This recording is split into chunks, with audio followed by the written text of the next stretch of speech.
জিবরাইল বলছে, ইয়া রাসূলুল্লাহ, আল্লাহ আপনাকে দেখার জন্য অপেক্ষায় বসে আছে, আপনি গেলেই ভালো হবে, গেলেই ভালো হবে।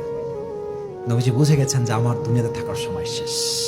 নবীজি বলছে, আইনা আয়েশা, আয়েশা কোথায়? ওকে ডেকে নিয়ে আসো, একটা কথা বলে আমি দুনিয়া ত্যাগ করতে চাই। আইনা আয়েশা, আইনা আয়েশা। আয়েশা দৌড় দিয়ে আসি, ইয়া রাসূলুল্লাহ কি লাগবে বলেন, কি লাগবে আমাকে বলেন। নবীজি ডাক দিয়ে বলছে, আয়েশা তোমাকে কয়েক টুকরা স্বর্ণ দিয়েছিলাম, গোল্ডের টুকরা, সে স্বর্ণগুলো কোথায়? বলছে, নবী খুব যত্ন করে রেখে দিয়েছি, কি করবো আপনি বলেন। বলছে, এখনই সমস্ত স্বর্ণ আল্লাহর রাস্তায় দান করেন।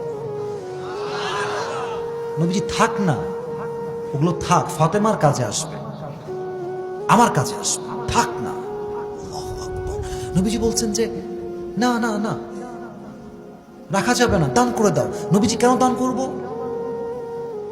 আমি এমন অবস্থায় মরতে চাই যখন আমার সঙ্গে আল্লাহর সাক্ষাৎ হবে, আমি আল্লাহকে বলবো, আল্লাহ দেখো, তোমাকে নিয়ে দুনিয়াতে গিয়েছিলাম, যাওয়ার সময় আমার হাত খালি ছিল, তোমার কাছে ফিরে এসেছি, তাও আমার হাত খালি নিয়ে ফিরে আসছি, তোমাকে ছাড়া পৃথিবীতে আমি কাউকে রেখে আসি নাই।